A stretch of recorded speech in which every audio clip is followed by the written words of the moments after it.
En el correo yo les envié 2 títulos de 2 películas que vamos a comentar.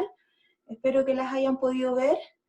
Y además un texto, que es un extracto de una nueva traducción que se hizo a un capítulo de Vigilar y Castigar, y es un extracto de ese capítulo sobre el panoptismo que habla Foucault en este libro, y que se editó en una reciente revista,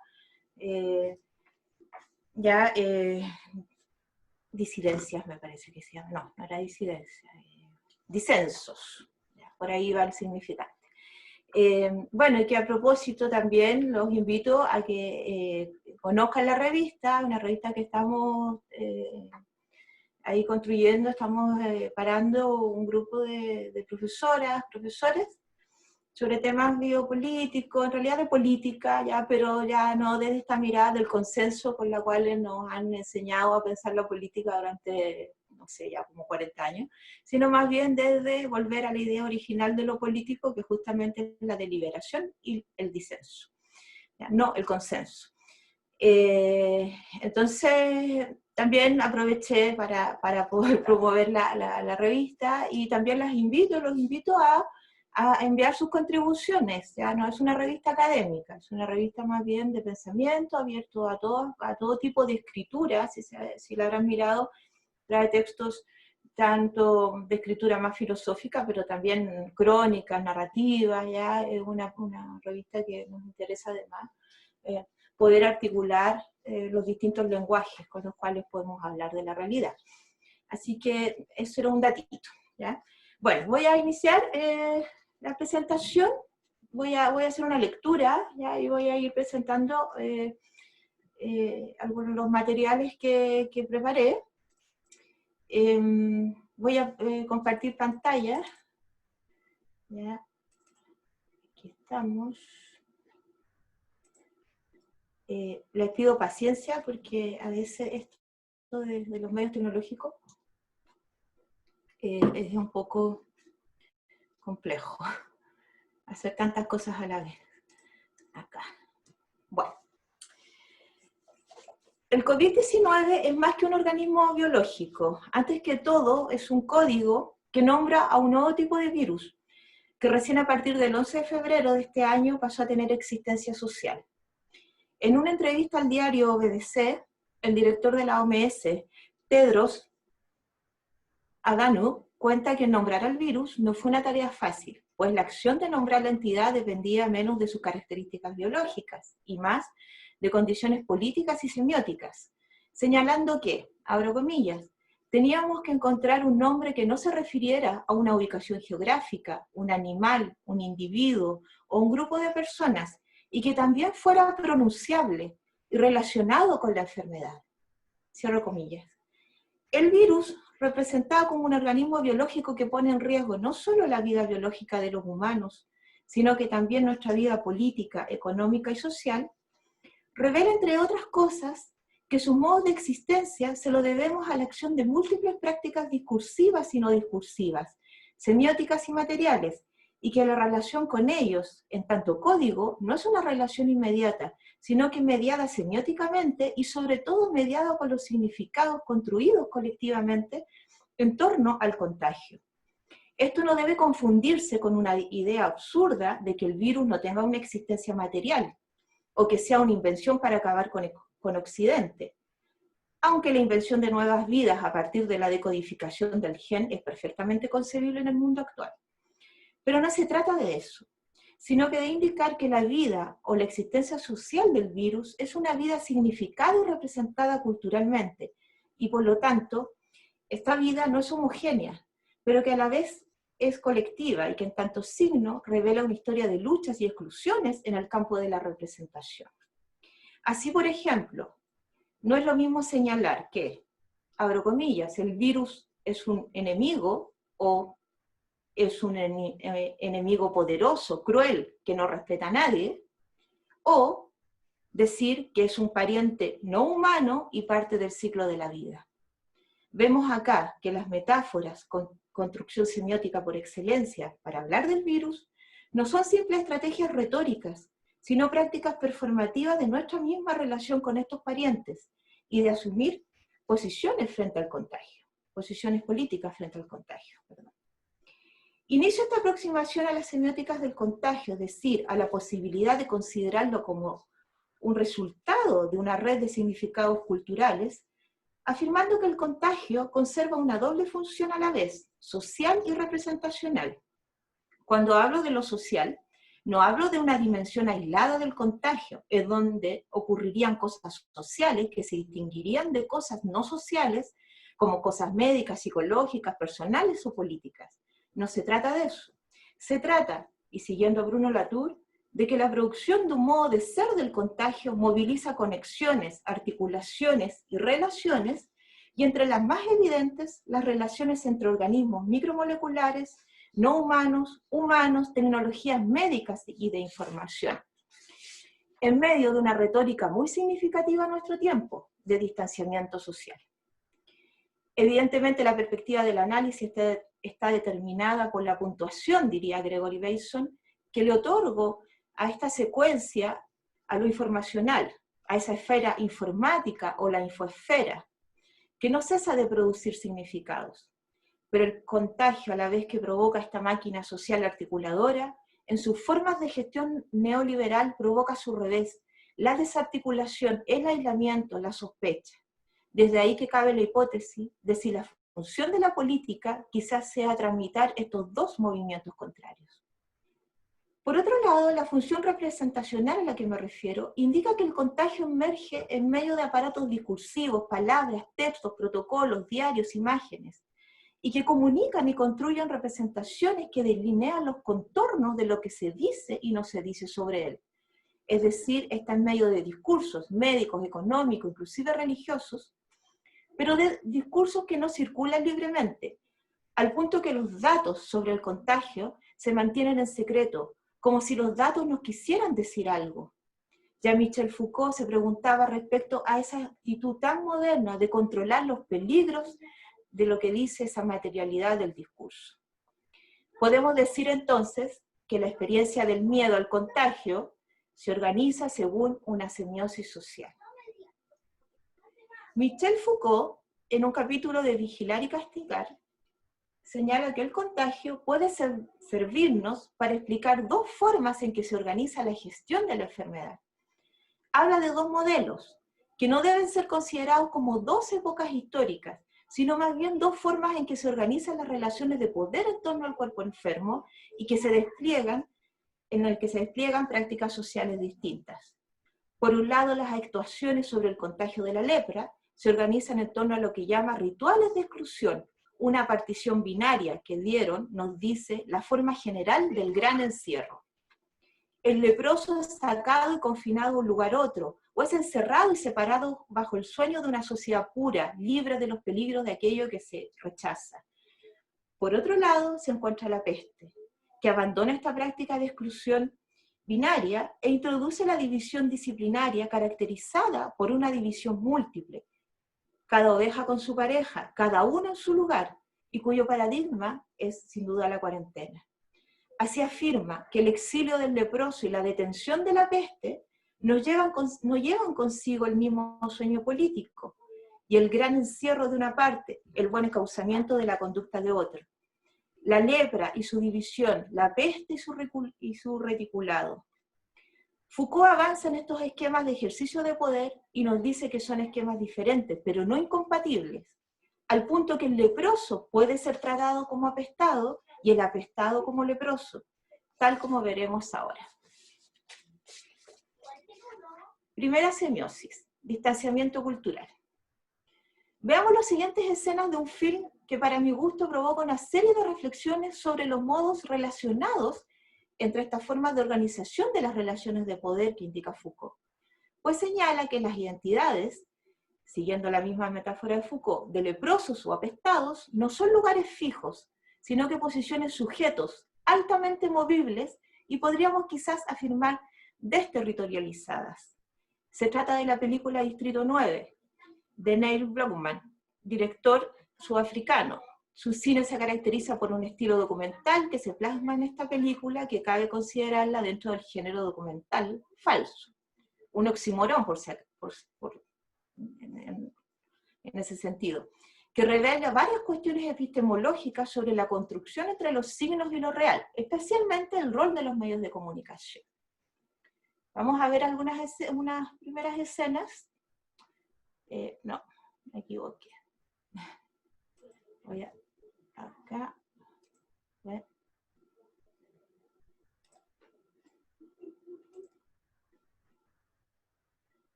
Ay, no sé por qué no lo veo. Me dan un segundo porque no sé qué pasó. Aquí parece que está. Aquí está.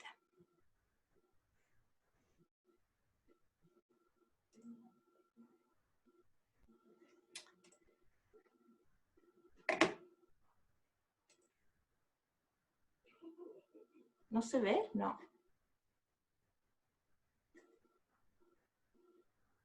No sé por qué no la puedo ver. Ahí sí. Ahí sí. Encouraging me, you know. She said, no, you did fine in the corporate. I was a bit nervous. This little guy, hello, sorry. That's nice, eh? Nice background with the people there. We are here at, must I look? Don't just look straight into the lens. We are here at MNU Head Office, Department of Alien Affairs. My name is Vikas van der Merwe, and behind me you can see other Alien Affairs workers. And what we do here at this department is we try to engage with the prawn on behalf of MNU and on behalf of humans. Now, to everyone's surprise, the ship didn't come to a stopover in Manhattan, Washington, or Chicago, but instead coasted to a halt directly over the city of Johannesburg. The doors didn't open for 3 months. It just hovered there. Nobody could get in. And they eventually decided, after much deliberation, that the best thing to do would be to physically cut their way in.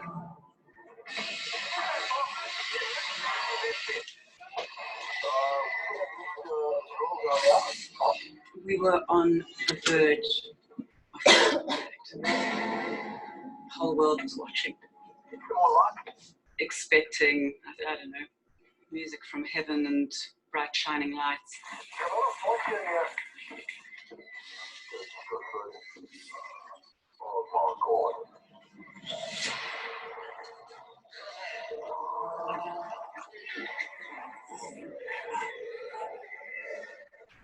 The creatures were extremely malnourished. They were very unhealthy. They seemed to be aimless. There was a lot of international pressure on us at the time. The entire world was looking at Johannesburg, so we had to do the right thing. The government then established an aid group that started to ferry the aliens to a temporary camp that was set up just beneath the ship. We didn't have a plan. There was 1 million of them. So what was a temporary holding zone soon became fenced, became militarized, and before we knew it, it was a slum. Well, the truth is, nobody really knew what this place was.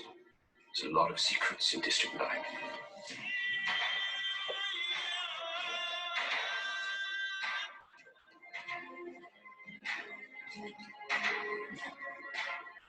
At first, a lot of attention was given to giving the aliens proper status and protection.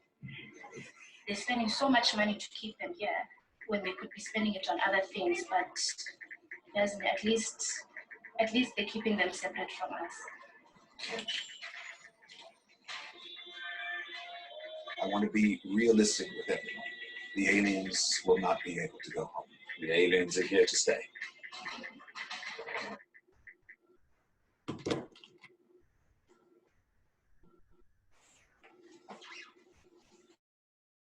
Bien.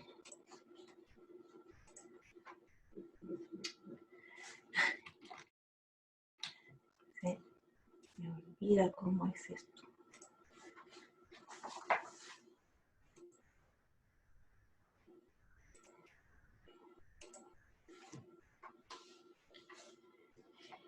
En este film vemos a una gigantesca nave alienígena suspendida sobre la ciudad de Johannesburgo, en Sudáfrica.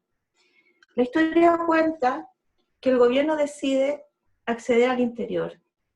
Se encuentra con 1 millón de alienígenas desorientados y desnutridos. Al principio reciben ayuda humanitaria, pero con el tiempo se ven obligados a vagar por la ciudad revolviendo la basura y buscando comida.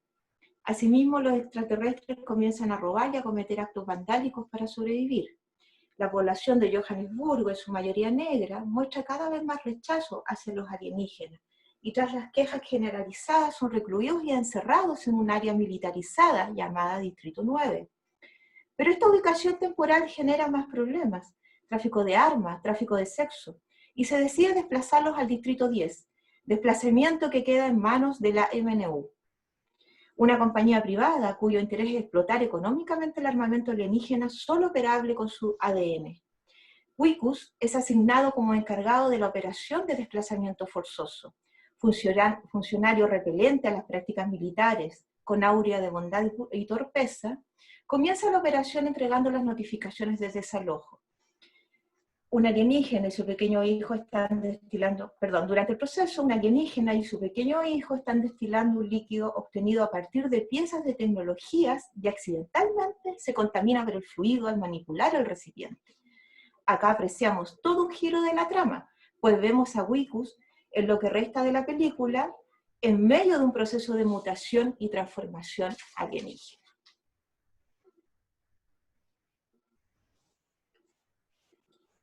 Para quienes conocen la historia de Sudáfrica, es evidente el gesto que la película realiza.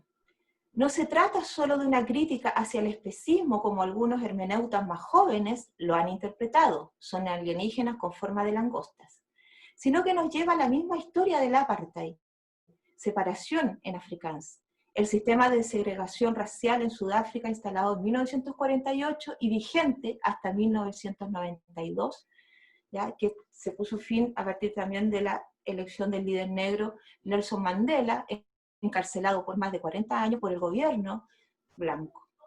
El apartheid consistía básicamente en la división de los diferentes grupos raciales. Siguiendo a Foucault, se trata de uno de los grandes encierros del aparato colonial hacia la población negra. De hecho, el título, Distrito 9, hace referencia a Distrito 6, una zona residencial en Ciudad del Cabo que fue declarado exclusivamente para blancos por el gobierno en 1966, y en el que fueron 60.000 personas desplazadas por las fuerzas y trasladadas a Cabo Flats, a 25 kilómetros de distancia. Se trata sin duda de una alegoría a un modo de ser que adquiere el contagio y que tiene que ver con la mezcla racial. La pesadilla de la razón colonial no es solo repartir los privilegios, como temía nuestra primera dama, sino impedir cualquier posibilidad de mezcla y de impureza racial. Pensemos que alienígena, además, viene de alien, extraño.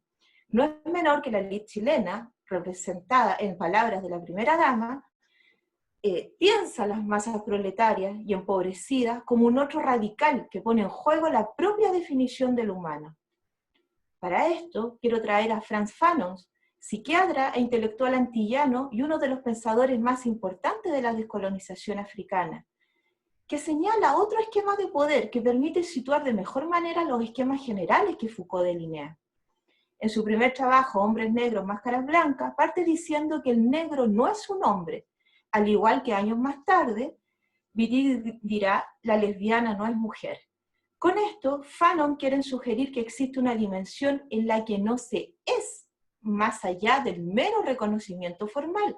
Es decir, no basta con reconocer en una declaración jurídica que todos somos seres humanos. Según él, cuando alguien es, implica que se trata de un sujeto capaz de predicar, un sujeto de discurso, y el negro no es, en el sentido de que no participa de tal dimensión. De ahí que señala la famosa distinción entre la zona del ser y la zona del no ser.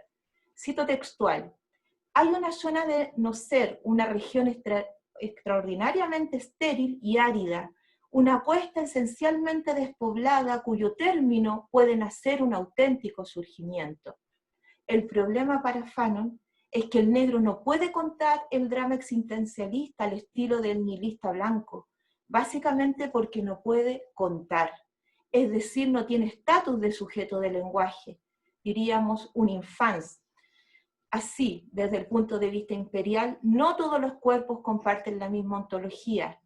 Desde mi perspectiva, lo que se encuentran sobre la línea del ser serían preferentemente expuestos y producidos performáticamente a una gestión del orden de la peste, y los que se encuentran bajo la línea del ser a una práctica igual de performativa del modelo de la lepra, aunque se encuentren en una situación de peste. Y señalo performativo porque estos cuerpos significados como sobre la línea del ser o bajo la línea del ser no serían anteriores a estas prácticas, sino que desde cierto punto de vista estas prácticas constituirían a dichos cuerpos en seres o no seres. Si bien existe un error de ubicar el racismo en zonas fijas geográficas al modo de un centro de radiación, Fanon nos enseña que se trata más bien de relaciones. Habla del colonialismo interno, del síndrome del colonizado, para situar, por ejemplo, el mismo deseo del sujeto negro con las máscaras blancas. Situando esto en Chile, las formas de intervenir en la prevención del contagio del COVID en un nivel ha diferenciado, y las representaciones inclusive y los castigos sociales están altamente estratificados, pero en otro nivel han sido homogéneas y sus resultados son diferenciados, dado que se sostienen una imagen de un sujeto que está por sobre la línea del ser. Ahora quiero que veamos otras imágenes, que espero que ahora resulte bien.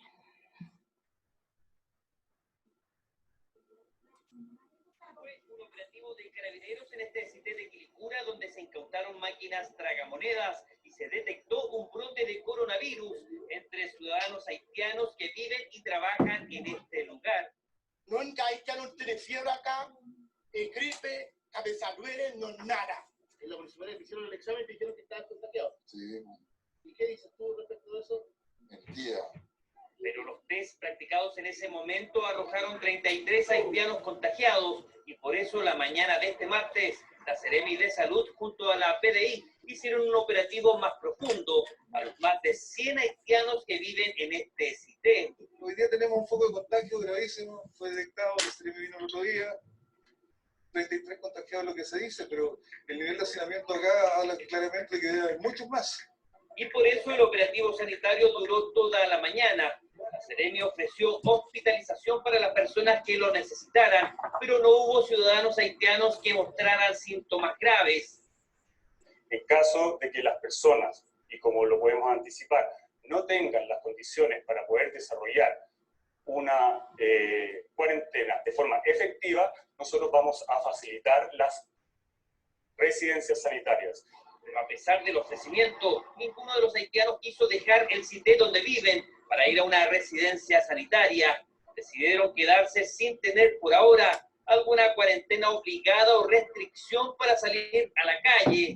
Hoy día los vecinos de Quilicura están expuestos a que la gente salga, que busque comprar para alimentarse, qué sé yo, y nadie controla eso. De hecho, una vez que se fue la PDI, varios haitianos salieron y fueron increpados por los vecinos del sector. Están discutiendo.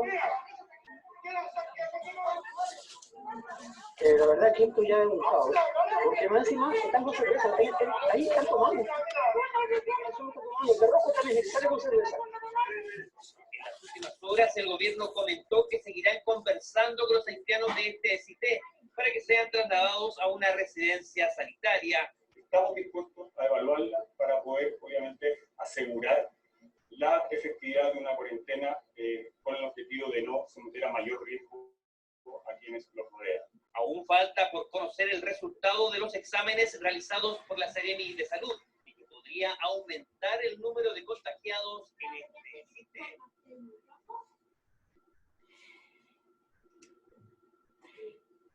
El cuerpo negro es más que un cuerpo colorido. Es una marca significante que recoge toda una historia de relaciones de poder y colonialidad.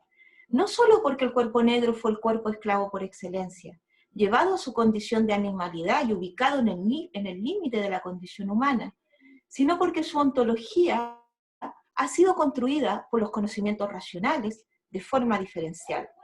Pensemos que la colonización y el racismo no hubieran tenido los mismos efectos sin la participación de las mismas teorías científicas y la diferencia colonial que estas promovieron y que acompañaron a la empresa colonial, creando un cuerpo al borde de la animalidad, el salvajismo, la inmadurez, etc., que inclusive sirvió de fundamento para, una vez ocurrida la descolonización, los países imperialistas insistieran en su afán de proteger a las nacientes repúblicas africanas de su propia inmadurez política. El cuerpo negro de esta manera se organiza como un cuerpo extraño, más cercano desde un punto de vista a la naturaleza y desde otro punto de vista a una cultura radicalmente distinta a la de nosotras, las occidentales y chilenas. La exotización y violencia que está en esta noticia y el tratamiento semiótico del contagio de las poblaciones haitianas tiene que ver con una matriz que Edward Said, intelectual palestino, llama orientalismo, concepto polisémico usado tanto para designar los llamados estudios orientales como para el conjunto de representaciones y el proceso de representación misma en su doble acepción como imitación o mistificación del llamado Oriente, por parte de artistas, escritores, intelectuales occidentales, y que terminaron por convertirse en tópicos estereotipados.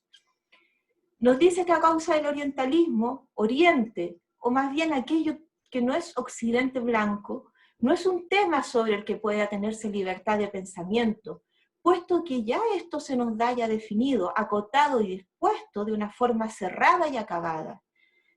También nos dice que la relación entre Oriente y Occidente es una relación de poder, en el que el primero se subordina al segundo, el cual emite la noción colectiva que define el nosotros contra todos aquellos que son los otros. Quiero destacar que de esta forma el orientalismo hacia lo haitiano y lo pobre establece que la diferencia entre las dos culturas primero crea un muro infranqueable y propone a un nosotros como autorizados para ejercer el control de los signos, la dominación y el gobierno, ya que posee un conocimiento y una cultura superior. De esta forma, las comunidades haitianas son significadas, si bien no desde la raza, actualmente un lugar políticamente incorrecto, sino más bien desde su extraña cultura, en una diferencia abismante respecto a una supuesta cultura chilena más familiar, conocida y homogénea, un racismo sin raza, en que los cuerpos negros son naturalmente responsables del contagio, porque, abro comillas, su cultura los hizo así, cierro las comillas, y en el cual se justificaría su expulsión de la comunidad. Recordemos que estos significados no pueden ser desligados de otras historias anteriores. El sujeto haitiano ya había sido objeto de sospecha y vigilancia por la supuesta lepra, considerada además en la normativa sanitaria chilena una enfermedad rara. Vamos a ver otro video.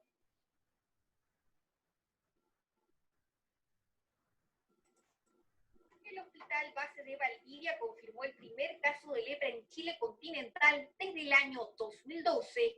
Un ciudadano haitiano de 28 años de edad llegó hasta el Servicio de Salud valdiviano con una herida en su pie. La ministra de Salud también confirmó la existencia de otros 2 casos en diferentes comunas del país. Hay más casos en este momento que están en tratamiento y que nosotros sabemos de que tienen una muy buena evolución a nivel país. Estamos hablando en total de 3 casos durante este año. No están solamente en la región de Valdivia, sino que en otras partes del país. Ahora, más detalles no se pueden entregar por los deberes y derechos de las personas. Bueno, hemos confirmado un caso en la región de un paciente sospechoso de lepra, en que el cultivo y la biopsia ya salió positivo, y dentro del protocolo de las enfermedades raras tenemos que enviarlo al Instituto de Salud Pública, así que está en esa fase. Es un paciente extranjero que tiene una enfermedad que probablemente trajo desde su país, porque esta es una enfermedad de muy lento desarrollo. El último caso de lepra en Chile se detectó en un ciudadano colombiano en la comuna de Antofagasta el año 2012. En los 3 nuevos casos, las personas están siendo tratadas con antibióticos y el Ministerio de Salud dijo que los servicios están capacitados para tratar esta enfermedad. Lo que podemos asegurar es que nuestro sistema está preparado para atender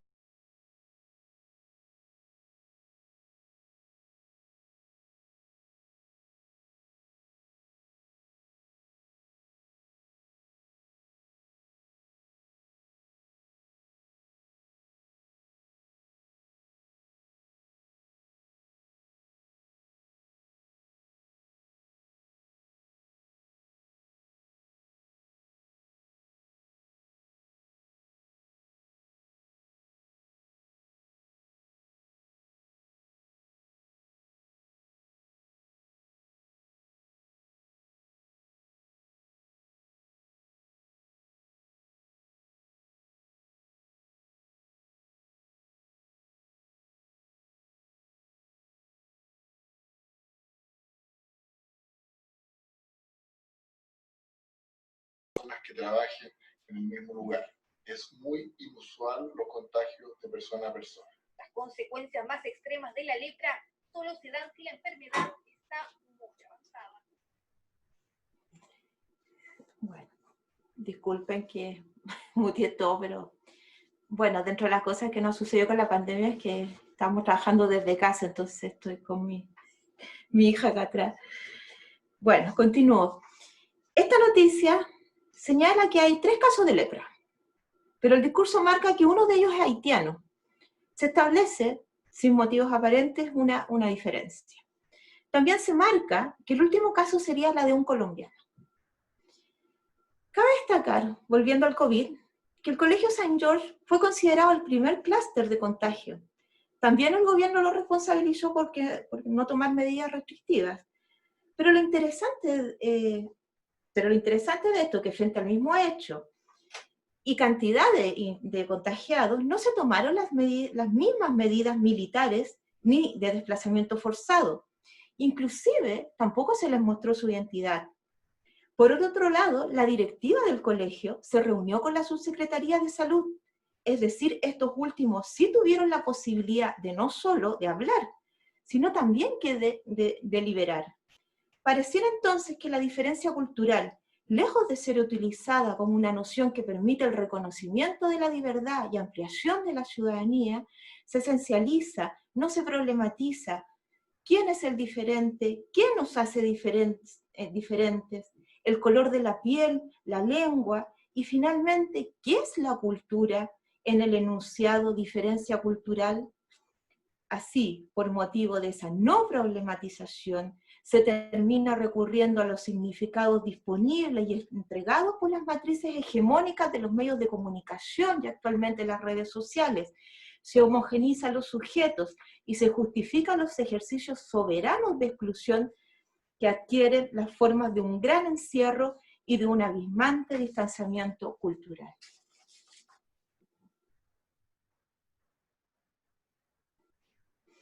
Segunda semiosis. Murió paciente del cáncer gay.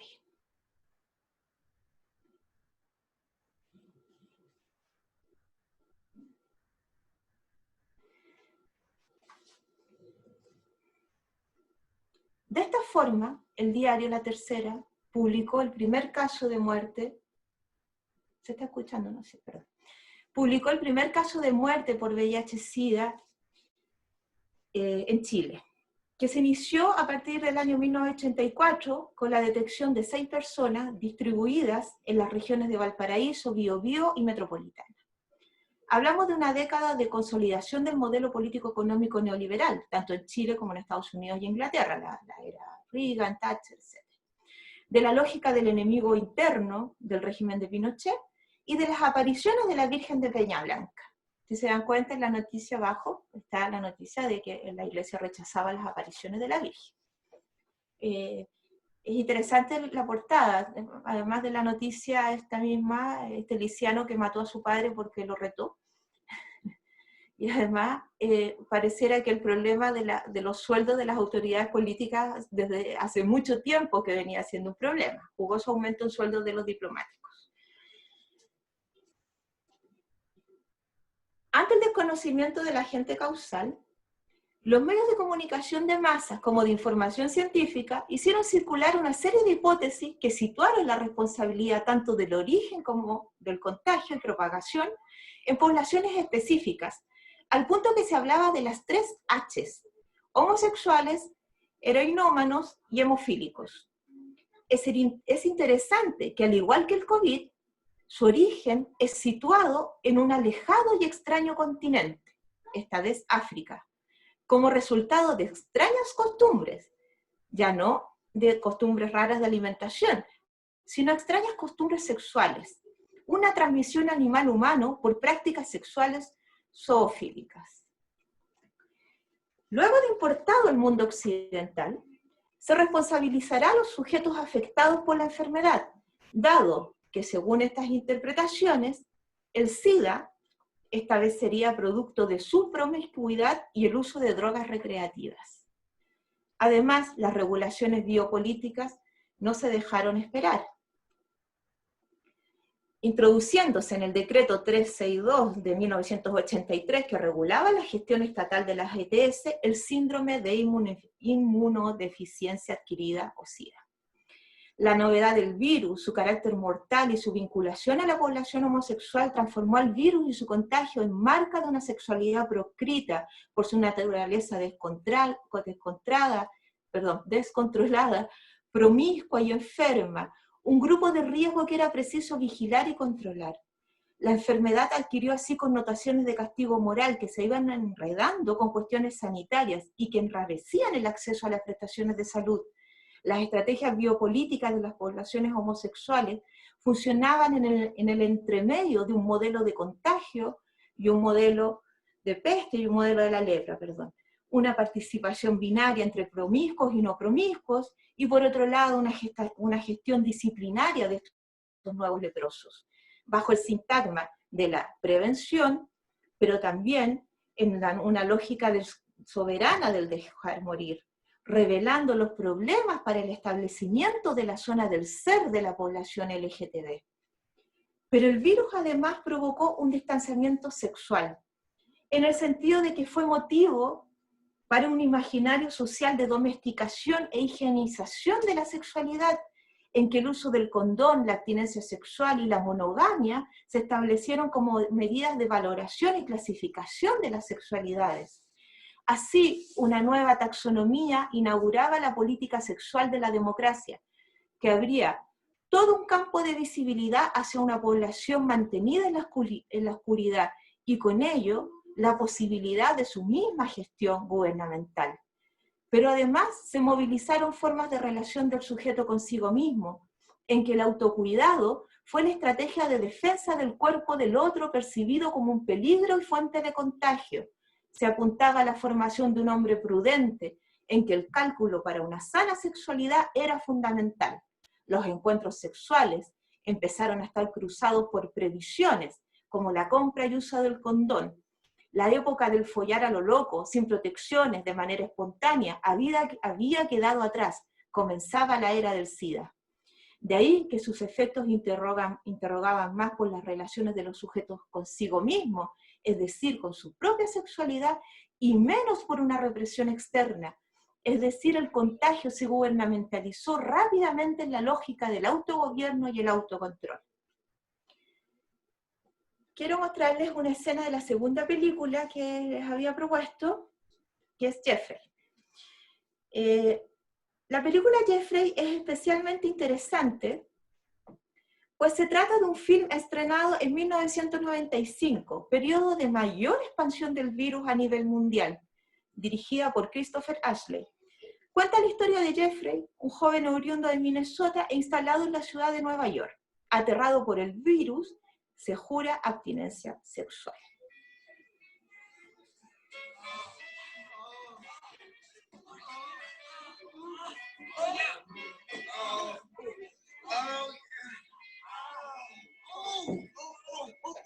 Sorry, what? It broke. It broke? Don't worry. It broke? It's okay. It broke?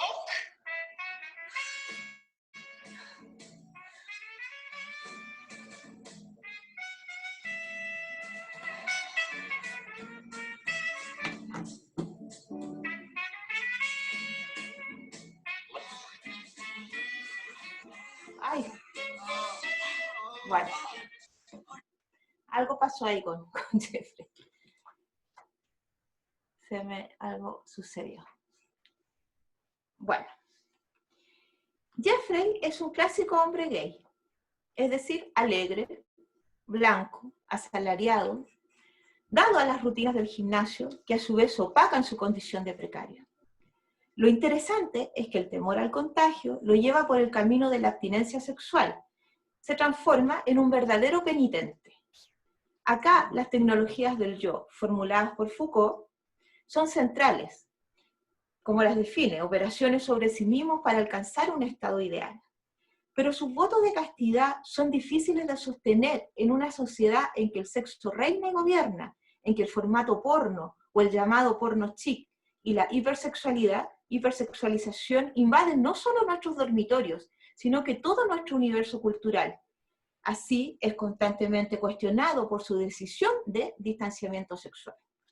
Ya Foucault decía el error en pensar que el sexo es objeto de represión.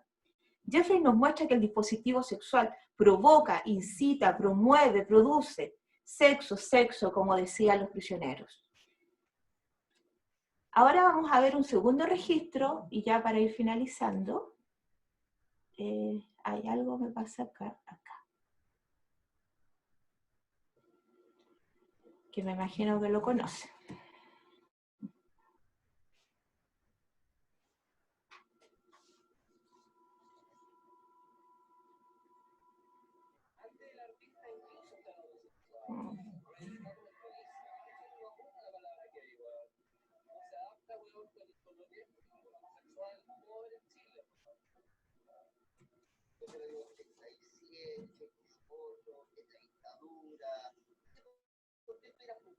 Asesinatos homosexuales en la calle, quemados vivos, ratas.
Bueno, este es el tráiler de este documental sobre, uno de los tantos documentales en realidad que es sobre Pedro Lemebel, escritor chileno. Al mundo higiénico de Jeffrey se opone la mirada incómoda y crítica de la loca que elabora Pedro Lemebel en la misma época. Una mirada que no solo se opone a un poder que se sirve del contagio del VIH-Sida para generalizar la exclusión a la población que rompe los márgenes del contrato heterosexual. Lemebel, a diferencia de Jeffrey, no reivindica un puritanismo chic para evadir la muerte que tras hay el signo del SIDA, sino crea espacios de libertad, desplegando tácticas para burlarse de ese poder. Este marica que no se disfraza de poeta, como él se autodenomina, es sin duda el cronista del contagio popular, de aquellos apestados que son tratados como leprosos, que no transitan por las agitadas calles de la Gran Manzana, aunque no dudara en decirle a la izquierda que, según sus palabras, tranza su culo lacio, de que a otro perro con ese hueso, tampoco porque el capitalismo es injusto, porque en Nueva York los maricas se besan en la calle. Pero sin duda el libro Loco Afán, Crónicas de Sidario, del 96, irrumpe subversivamente en las narrativas marcadas por el dolor y la tragedia del contagio. El virus ataca, fragmenta, mata a los personajes, pero no aniquila el deseo de vivir intensamente la celebración de un cuerpo construido para y por el goce. En la crónica, los diamantes son eternos, frívolas, cadavéricas y ambulantes. Nos dice que en uno de estos lugares, al calor delirante de la farra marucha, es fácil encontrar una loca positiva que acceda a contestar algunas preguntas sobre el tema.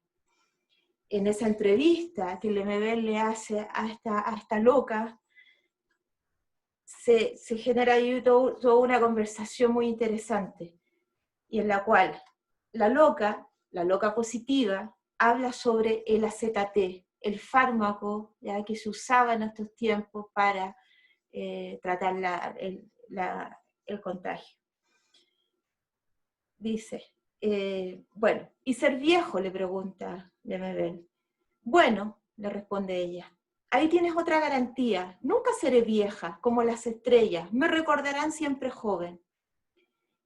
Lemebel le pregunta, ¿y si encuentran el remedio? Bueno, me muero igual, porque de aquí a que llegue a Latinoamérica y a qué precio, ¿te imaginas lo que va a costar? Como siempre, se salvan las ricas primero. Lemebel le dice, como el AZT. Sí, pero para mí el AZT es como la silicona. Te alarga, te agranda, te engorda, te pone unos tiempos más de duración. Hay travestis que se lo inyectan ellos solos. ¿El AZT? Le pregunta Lemebel. No, la silicona. En la sota de Talca, un travesti me dijo que estaba esperando la benzina para el avión. Y yo pensé que era el AZT. No, niña, me dijo, es para las pechugas. ¿Y cómo lo haces? En una clínica, supongo. Nada que ver, no tengo plata para eso. Me compro 2 botellas de pisco, me tomo una, y cuando estoy raja de curá con un guillete me corto aquí. Mira, abajo del pezón. Ahí no hay muchas venas y no sangra tanto. Y, ¿cachai que la silicona es como jalea? Como esas lágrimas de mar que hay en la playa. Bueno, te lo metes por el tajo y después con una aguja con hilo te haces la costura. Y la otra botella de pisco, te la echáis en la herida y te tomáis el resto. Quedáis muerta de cocida, después el peso de la silicona cae y te tapa la cicatriz. No se nota, ¿ves? Eso era en Talca. ¿Hay mucho sida por allá? Le pregunta Lemebel. Igual que en todas partes. Ahí supe que los travestis le dicen la sombra. ¿Cómo? Le pregunta Lemebel. Se pegó la sombra, dicen. Es bonito, fíjate. Es como la sombra de los ojos. ¿Te fijas que todos los que tenemos sida tenemos una mirada matadora? Bueno, eso es. Muchas gracias.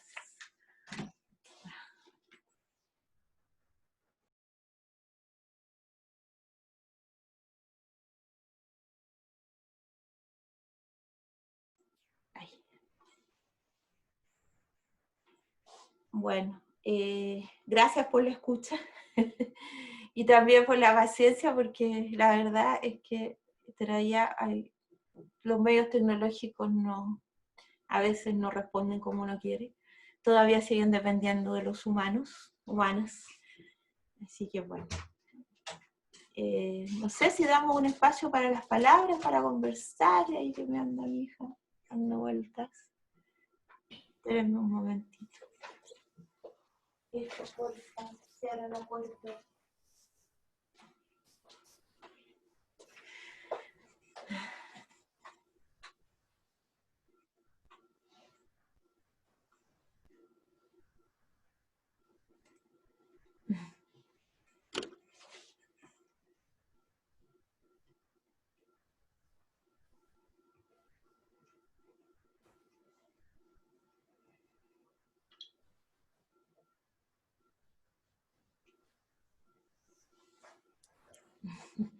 Yo primero, Claudia, quisiera decir que deberíamos inventar una forma de aplaudir en los seminarios virtuales cuando alguien termina de hablar. Porque me imagino que es bien incómodo haber hecho todo este esfuerzo, una tan importante presentación, tan valiosa en la reflexión que nos propone, sin que al final podamos decir, te estábamos escuchando atentamente, disfrutamos escucharte, pensamos contigo mientras ibas hablando. Gracias, Claudia. No, sí lo sé, yo sé que me escucha. Sí, pero tenemos que inventarlo. Yo creo que sí. Los tiempos nos exigen una forma de retroalimentar el cierre de una presentación. Ahí están ahí son los... están esas figuritas. Bueno, pero la idea es que vamos a conversar más que solo escuchar. Ay. Y también disculpar esta cosa tan doméstica. Sí, lo doméstico nos tiene superado a todos y a todas. Sí. Entonces, y también disculpen también el nerviosismo quizás y la cosa tecnológica que me superó en algún momento, porque, bueno, la casa es la casa. Yo tengo un par de comentarios, no sé, como para comenzar la discusión. Bueno, la película Distrito 9, por lo menos para mí es una de mis películas favoritas, así que me gustó mucho que la escogiera, sin saberlo. Por todas las lecturas que tiene sobre el apartheid, no por nada fue no una producción hollywoodense típica, fue también en Sudáfrica, y toda esta metáfora del alienígena, también lo podemos reproducir acá, ¿sí? Como tú bien señalabas, la metáfora del alienígena es el migrante, en nuestro caso, ¿sí? Eso por un lado.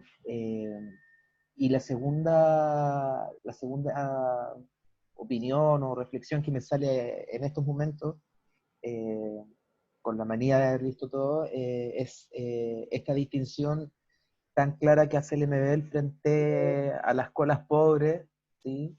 En las cuales muchos nos podemos identificar, versus este otro homosexual, ¿sí? Que no es la cola, que es el homosexual, el que tiene cierto poder adquisitivo, el que tiene cierto acceso a recursos, y que por lo tanto hay diferentes lógicas y formas de control. Y eso también, bueno, que ha visto la película, pero Lemebel lo rescata, lo toma, lo lee, y me parece también interesante, a propósito, ¿sí?, de darle una vuelta a la misma lógica que estamos viviendo en estos momentos. O sea, en estos momentos, sí, en ese lenguaje, nosotros seríamos las colas, la mayoría, creo, acá, ¿sí? En esa metáfora estaríamos en ese momento, los que estamos ahora confinados, y la gente que no tiene, que están al día, que estamos viendo esa discusión, serían las colas que no tienen acceso, ¿sí?, a los otros tipos de recursos, ¿sí?, que el confinamiento sí les entregó a las comunas de mayores ingresos, y ahí hago el enlace también con mis temas de la segregación también de la ciudad y cómo está distribuido aquello, ¿sí? Eso por el momento. Ahí todos tienen, paso el dato, todos tienen la posibilidad de desmutear el micrófono para dar sus opiniones, ¿sí?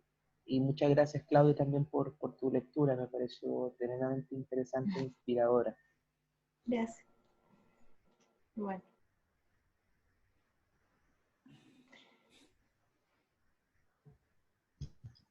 A mí me gustaría comentar algo si es que nadie quiere comentar.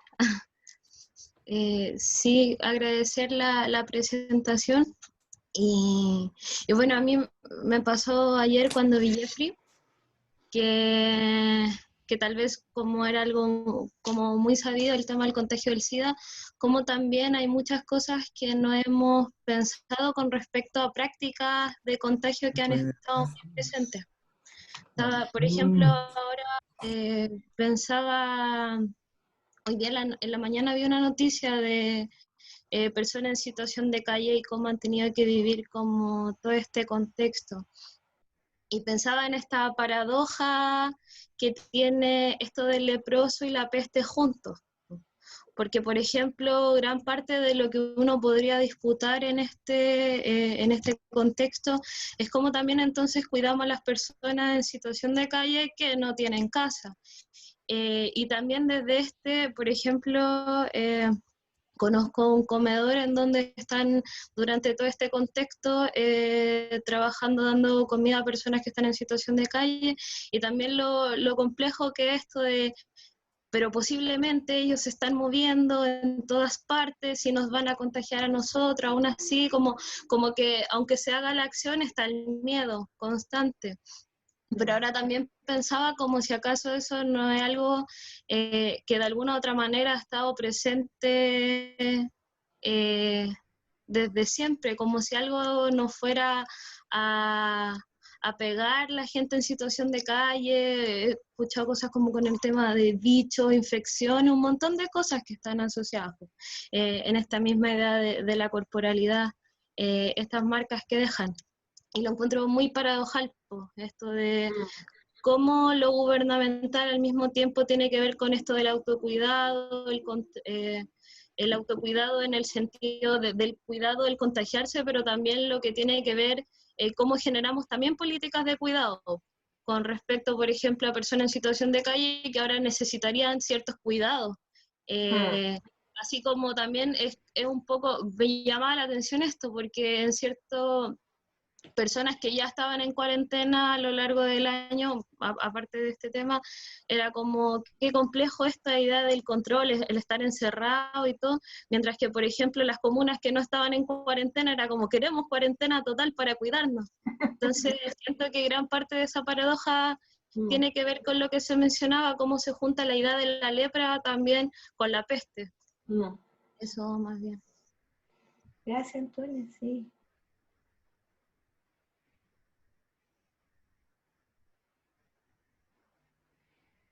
Parece que Rodrigo quería comentar algo, vi que estaba con el micrófono encendido. Sí, pero llegué a Placé antes, después de Carlos, así que parece... Okay. Carlos primero. Ya. Ahí sí. Buena. Ahí sí. Bueno, antes que todo yo quisiera también felicitar, reforzar, expresar mi gratitud por tan buena instancia, tan necesaria instancia también. Yo, mientras escuchaba a Claudia, lo que comentaba Juan y Antonia, pensaba un poco en cómo la figura de estos cuerpos estigmatizados, pensando así como cuerpos a los cuales se les pone una marca para señalizar una suerte de amenaza, es finalmente, no sé si finalmente, no quiero ocupar términos tan resolutos, tan terminantes, pero yo pensaba que de alguna manera uno pudiera hacerse la idea de que estos cuerpos cumplen una función en lo que podríamos llamar como la gestión discursiva del miedo, en el sentido de casi como la formación que plantea el discurso psicoanalítico de la fobia. Decir, ahí está la amenaza, ese es el peligro. Yo mientras escuchaba lo que Claudia nos compartía, me acordé de dos registros que yo creo que pudiesen ser interesantes. Uno, hay un video musical de David Bowie que se llama I'm Afraid of Americans, Tengo miedo de los americanos, donde él hace un giro a la posición hegemónica y él, siendo un anglosajón, él aparece en este video musical caminando por una calle. El Trent Reznor también participó en este video y se moviliza una estética muy de la paranoia, donde todos los otros norteamericanos, blancos, desarrollados y con todos esos elementos, son fuente de amenaza. Nunca queda explicitado, pero es esa amenaza permanente. Y lo otro es una serie que una miniserie que se estrenó creo que a finales de los 90, que se llama Angels in America, Ángeles en América, que retrata la gestión política que tuvo el gobierno de Reagan respecto de manejar el contagio del SIDA como un recurso de control y yo diría incluso de tratar de destruir las comunidades homosexuales en Estados Unidos.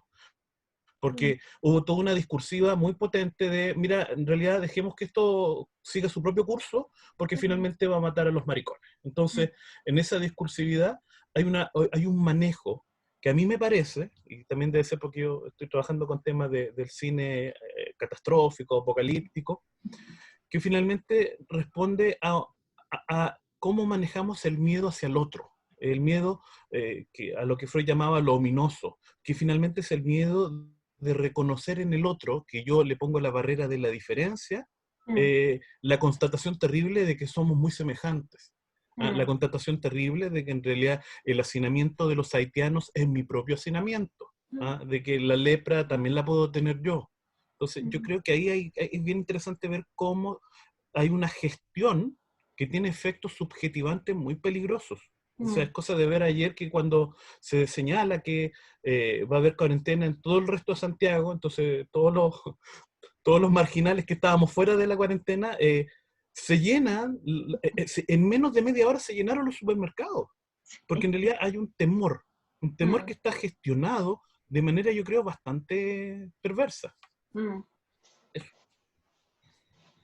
Sí, antes que hable Rodrigo, un poco respecto a lo que dice Carlos, yo creo que acá, y un poco lo que he tratado también de comunicar, es el tema de la diferencia, porque la diferencia, como diría Butler, se toma como un concepto fundante, como que partimos de la diferencia, Claro. y así me parece que, por ejemplo, todo lo que es la política multicultural, ¿ya? Parte de que, como una constatación de que hay una diferencia.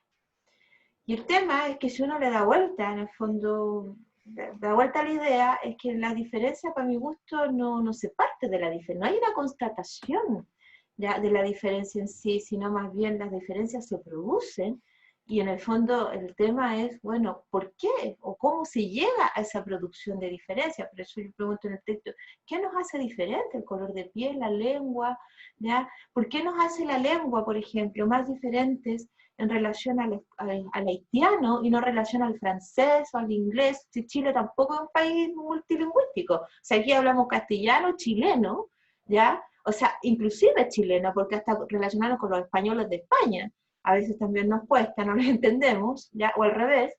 Entonces, ¿pero por qué, por ejemplo, el idioma, la lengua haitiana se exotiza a tal punto que casi ya a veces no es ni considerado ni un lenguaje, y se genera una diferencia tan grande respecto a eso? Si tampoco vamos a entender un gringo, ¿ya? Entonces, en el sentido de que efectivamente esa diferencia es una producción, ¿ya? Y no, que me parece que ha sido el camino errado de toda la política multicultural, de dar por hecho que existen diferencias culturales, por ejemplo, en relación a los estados-nación, como si el estado-nación fuera una categoría, no sé, que no fuera más allá de una comunidad imaginada, ¿ya? Sino que tuviera como efectos diferenciantes por sí mismo.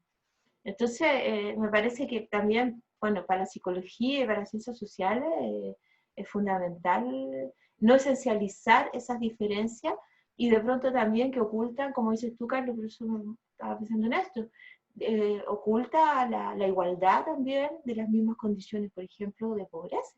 No sé si se dan cuenta en el video de que la cosa que se les cuestionaba, además de todo lo que se le cuestionaba a los haitianos, o sea, casi el hecho de ser haitianos mismo era un problema, ¿ya? Que estaban tomando. O sea, eso es lo que me daba risa. O sea, mira, están con una cerveza. Oye, que en este país no se consume, la gente, o sea, no, era una locura, o sea, ya ellos son los que toman y nosotros no bebemos, o sea, ya era como el colmo. Y que era muy similar, no sé, en la película, en el extracto de la película, de cuando al final se entrevista a una mujer sudafricana negra, lo que dice, que están gastando mucho dinero en estos alienígenas y por qué no los sacan y no sé qué, no sé cuánto. Y la película Distrito 9 es espectacular, en términos de que podríamos decir, cada escena está sumamente pensada, porque efectivamente él pone a una mujer negra hablando, pone una voz blanca hablando en una mujer negra, o sea, diciendo lo mismo que decían los blancos respecto a ellos en el apartheid. O sea, ¿por qué están gastando plata? ¿Por qué, bueno, no los sacan y los matan, no sé qué? ¿Ya? Que un poco cuando decimos esta idea del facho pobre acá, así como hablando cosas que en realidad no, ¿ya? Eso. Rodrigo. Ay, sí, me escucho. Sí. Bueno, nuevamente sumarme a las felicitaciones, yo creo que no están de más, a la presentación de Claudia también y a la idea del seminario. Me parece que era muy necesario. Bueno, quizás lo estoy viendo un poco de afuera, pero para mí era bien necesario en la escuela instancias como esta, o sea, que se multipliquen y sigan y que también aborden y que sean lo más transversales posible, ¿no? Bueno, o sea, yo simplemente, comentar algunas cosas. Me parece bien interesante como volver a volver, aunque muchos han vuelto, es verdad, esta idea Foucaultiana de los procesos de normalización, básicamente, que sobre todo notando que, claro, los procesos de lo que es excluido, lo que es dejado como otro, en realidad no es algo que está fuera de lo normal mismo, sino que define el propio campo de la normalidad, las normales, ¿no? Y bueno, yo comentando un poco, pensando otra vez con unos colegas que también vemos trabajo, ¿no? Básicamente, es como la exclusión y esta producción de normalidad también está, claro, asociada con ciertos cuerpos, pero también los cuerpos siempre están en un determinado espacio, o sea, los excluidos, digámoslo así, están en un determinado distrito, ¿no? Y a mí lo interesante me parece que, en este caso es cómo el espacio de los excluidos está también viéndose modificado, cómo se van, que está una definición de que el espacio es excluido, o sea, porque hay una inversión que no es total, pero hay una curiosa inversión de que ahora el espacio público es el espacio de los excluidos, ¿cierto? Y ahí hay y es bien interesante, o sea, nosotros dialogando con colegas la otra vez sobre el trabajo, muchas veces la idea de ir a trabajar, incluso mi propia esposa, así como esta semana, antes que declararan cuarentena, bueno, hoy día, no sé qué puede pasar la otra semana con este gobierno, pero bueno, antes de que declararan cuarentena, el miedo que había entre muchos de que ahora me hicieran ir a trabajar. O sea, me hicieran, digamos, como que me sacaran a este espacio público que ya no sé, que parece ahora una especie de espacio excluido. Y claro, el reverso de eso, claro, ese nuevo espacio es que el espacio de lo privado se vuelve una especie de nuevo espacio público. O sea, como que pasamos, como escuché una vez, una idea que parecía muy de ciencia ficción, pero ahora como hemos pasado, parece de dispositivos panópticos a lo que estamos viendo ahora, dispositivos sinópticos. O sea, ahora curiosamente estamos todos siendo gestionados, pero podemos mirarnos, digámoslo así. No tenemos claro, tenemos una gran mirada, pero ahora, claro, lo que estamos normalizados, estamos en cierto espacio privado, produciendo, tratando de gestionar nuestro espacio y también nuestros tiempos. Porque ahí, claro, el tema, que se escapa un poco lo que dice Claudia, pero el tema del tiempo, para pensar cómo las presiones y los malestares dentro de la pandemia y las presiones del trabajo dentro de la pandemia, me salió un poco, pero se vuelve, creo, fundamental en este tiempo.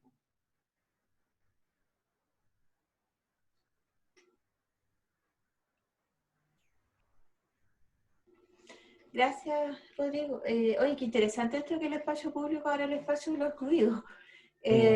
Porque además reconfigura, es que eso es a veces los errores, creo yo, de reificación y el esencialismo en el fondo, porque por ejemplo la teoría feminista, esta distinción es básica, es fundamental, y siempre se pensó el espacio doméstico como el espacio justamente al revés, era el espacio de la exclusión, era el espacio de la no visibilización, y porque no estabas visibilizada, en el fondo, tú te construías desde un lugar de opresión.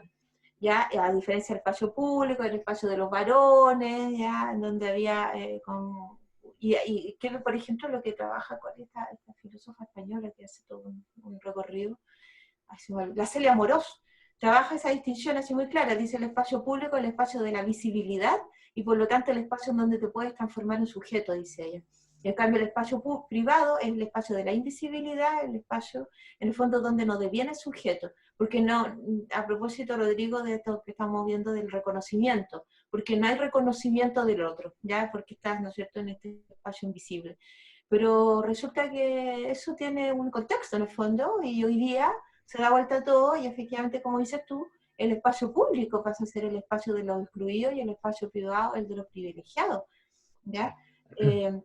Y además también en términos de ese juego de visibilidad y invisibilidad, porque yo los ejemplos que he puesto, si se dan cuenta, ¿quiénes son los visibles? Los visibles no son los privilegiados. O sea, esto desmiente toda parte de la teoría feminista y de esta teoría de la Celia Amorós, ¿ya? Porque ya los visibles... me acuerdo, porque a propósito me llegaron muchos recuerdos de los 90, aquí a propósito de la Claudia, que trabajamos VIH-Sida cuando la pandemia recién llegó, y parte del texto también me provoca muchas cuestiones personales. Nosotros aprendimos a hacer psicoterapia en los tiempos del SIDA, y a personas que estaban recién notificadas y que no tenían acceso ni a exámenes, ni a fármacos, y en donde estábamos conviviendo con la muerte todo el tiempo.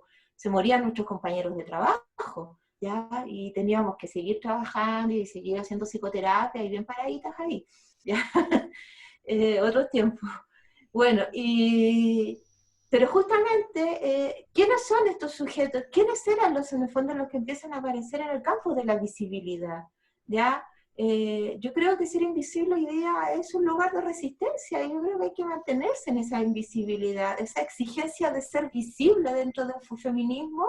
Me parece que finalmente, no sé, está raro, porque los que salen en los medios de comunicación, el espectáculo de la pandemia no es de la elite de ahí arriba, no entra a la cámara a tu casa a filmar cómo tú vives, ¿ya? Me encantaría que hubiera un gesto rebelde de parte de las poblaciones excluidas, de los pobres, que agarraran una cámara y se fueran a meter allá al barrio alto y a meterse dentro de sus casas y ver cómo ellos están protegiéndose de la pandemia, mostrar sus baños, sus dormitorios. O sea, en el fondo el sujeto visible es el sujeto, bueno, el panoptismo en realidad, ¿sí? Es una lógica panóptica de que la luz tiene esa visibilidad, tiene solamente un sentido de control y de exclusión. Así que por eso nos mantenemos acá bajo perfil, podemos decir, en la oscuridad. Oye, mira, yo estoy como medio de moderador, entonces Sí, va a hablar de veras, se me había Paula. olvidado decir. No, da lo mismo, no, sí, da lo mismo. Y luego Daniel, pero ¿sabes qué? Hay una colega que hablaba también, la Connie, de la idea de estar en una constante pandemia, ¿sí? Lo menciona en el chat, ¿ya? Y una higiene que, lo voy a citar, una higiene que está presente incluso al interior de los grupos que se analizan como oprimidos, ¿ya? Me hace mucho sentido eso a propósito de las políticas también de higienización de estos, y aquí ya entro en la vorágine de ideas de los excluidos y de estos sujetos también invisibles. Quiero tomar una idea que planteó Rodrigo y que tú tomaste también a propósito del espacio público, y este espacio público que en definitiva evidentemente no es neutro, y que la dicotomía entre público y privado en estos tiempos de pandemia, como tú bien dices, queda en cuestionamiento y queda en tensión. Y por otro lado, y algo que vengo pensando desde el 18 de octubre, que el espacio público, y ahora aún más, ¿sí? con el contexto de cuarentena, es las nuevas formas del panóptico, ¿sí? Hay una forma de control de los cuerpos en el espacio público que en otros momentos, ¿sí? de entre comillas normalidad, no ocurría porque evidentemente el espacio público era donde se realizaban las actividades habituales, ¿ya? Y habituales entendidas como actividades normales, ¿ya? Lo otro es que Carlos me inspiró a propósito del video de David Bowie, y pensando en la otredad, me acordé también, me gusta mucho el tema también de la cultura popular y todo, me acordé de cuando, esto es una reflexión muy personal, me acordé cuando Madonna, en plena guerra, ataque de Irak, lanza un video de American Life, donde le tira una granada a Bush, ¿ya? Y ese video fue censurado, ¿sí? Porque en definitiva Madonna fue declarada enemiga, siendo gringa, ¿sí? Fue declarada enemiga pública porque estaba en contra de esta idea de la guerra, ¿sí? Fue la primera vez que se censuraba un video en ese estilo de Madonna. Y eso me llevaba a la idea que señalaba Carlos, que me inspiró para aquello. Y lo último que quiero señalar, no me quiero alargar tanto, es esta idea que tú señalabas también, Claudia, que planteabas a propósito de que la gente se queja porque los haitianos toman cerveza en la calle. Me acuerdo cuando me tocó hacer la tesis del magíster, la mayoría de las problemáticas que señalaban los vecinos en Yungay, en el espacio público, era que los peruanos hacían sus actividades en público, que hacían las polladas, que hacían no sé qué cosa, pero si uno viene acá a Puente Alto y yo vivo en una población, en las viviendas sociales, la gente también hace sus actividades en el espacio público.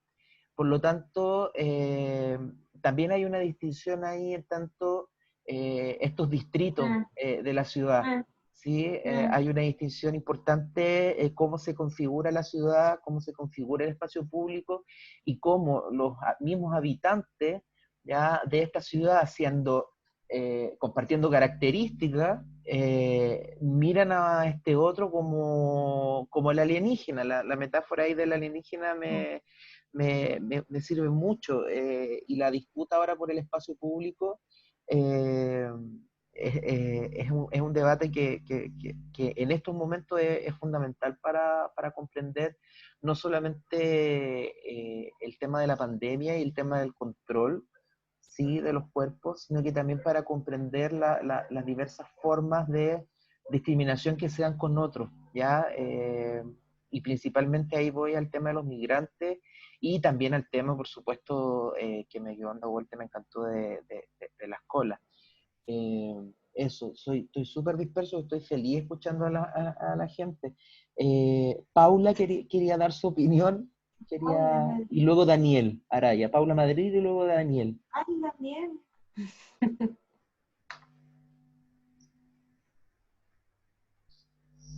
¿Dónde está la Paula? Ahí está. Oye, puse la Hola. Maestra, qué emoción. Tanto tiempo. Sí. Quería decir algo súper cortito porque tengo que irme a reunión como ahora, ya. Pero de todas maneras, me sigue llamando profundamente la atención cómo hay cuerpos que son más habitables que otros. Creo que el eurocentrismo sigue súper presente, en tanto este determina el valor ético de las corporalidades, ya que todas las prácticas, todas las culturas, todos los cuerpos que difieren de este imaginario europeo, merece ser vigilado, merece ser castigado, y se le asigna una posición sujeto de subalterno, entendiendo que la historia de Europa es la historia universal. Es el universo. Claro, el universo. Bueno, y estas posiciones sujetos de subalternos avalan desde la interseccionalidad, es decir, desde el género, desde la raza, desde la clase, desde la cual se imponen ciertas barreras, ya sean idiomáticas, corporales, etc. Y en relación a eso, quería recordar que ayer se confirmó la multa contra la Municipalidad de Los Prados por el caso de Joan Florville, 3 años después de que mataron a una persona de nacionalidad haitiana por una negligencia impresionante por parte de distintas instituciones, y que se reduce finalmente a un beneficio fiscal de 5 UTM, que son 250 lucas, lo que me parece una falta de respeto hacia todas las personas. ¿Cuánto valen los cuerpos? Claro, como hay vidas que valen más que otras. Hay cuerpos que importan y hay cuerpos que no. Sí. Exacto. Y bueno, con respecto a la pandemia, creo que es súper evidente que hay una barrera corporal que se trata de suplir o zafar a través de los medios de comunicación y de las nuevas tecnologías, pero también se apela al autogobierno a partir de esto. Es decir, se apela a una ética antiindividual que nunca ha existido en este estado o sistema, modelo neoliberal tan exacerbado como es el chileno. Creo que me voy pensando en muchas cosas. Qué bueno, Paula. Gracias. Que te bien, Daniel y luego Claudia. La Cata también. La Cata, Daniel, Claudia, Cata. Hola, hola. Oye, primero que todo quiero agradecer la instancia porque la verdad me pareció muy bacán haberlo escuchado, y también, bueno, también ver a un montón de gente conocida, de hecho, qué bacán, realmente. Me gustaría, bueno, un poco retomar lo que se habló hace un rato, porque a propósito de Foucault, a mí siempre me ha servido mucho para entender a Foucault y la jugarreta del poder, entenderlo como el juego de la silla musical. Entonces, porque el poder no está en ninguna parte en específico, y creo que uno tiende a cometer un error bien grande en creer que el poder existe propiamente tal. Entonces, aprovechando la reminiscencia de cultura pop, yo no soy muy docto en la música, así que voy a tirar una referencia de cultura pop de serie. Probablemente todos vieron Juego de Tronos. No todos. Por ejemplo, hay una conversación súper interesante entre Tyrion Lannister y Varys, donde Varys le dice a Tyrion que el poder en el fondo es una sombra en la muralla, que no existe realmente, y que un sujeto pequeño puede proyectar una sombra muy grande. Entonces, lo quiero conectar con lo que comentaban recién respecto de la Celia Amorós también, sobre esta inversión de lo que supuestamente era lo público como el lugar del reconocimiento, lo privado. Todas estas inversiones, creo que es súper importante deshacerse de las ideas preconcebidas sobre lo que tiene uno que ser, porque el mundo post pandemia, y esto lo vienen diciendo todos los monos que están metidos en la sopa de Wuhan, todos los que están pensando, el mundo post pandemia va a ser una cuestión totalmente distinta. Van a salir, en mi teoría, yo soy chuljanista en este sentido, yo creo que se van a venir unos capitalismos de corte autoritario, como una especie de matrimonio loco entre capitalismo y autoritarismo. Yo creo que eso es como lo que se viene. Entonces, el tablero va a estar totalmente dado vuelta y los conceptos no nos van a servir. Entonces, bajo esa lógica, creo que yo, pese a que comparto plenamente lo que decía Paula recién, respecto del eurocentrismo como el gran valor, que es súper rígido, que otorga valor a los cuerpos, todo puede pasar, en cualquier momento. De hecho, Europa ha dado un jugo, pero del terror en este proceso, y creo que las tortillas se van a empezar a dar vuelta, entonces hay que estar súper atentos a cómo se van a ir reordenando los significados de lo que va a ser apropiado, de lo que no, de lo que va a detentar el poder, esta silla musical, quién se va a sentar en la silla, quién va a salir cascando de la silla también. Yo creo que como cientistas sociales lo que tenemos que hacer es obviamente ser críticos, pero también estar súper atentos a cómo se empieza a gestionar este juego de la silla musical.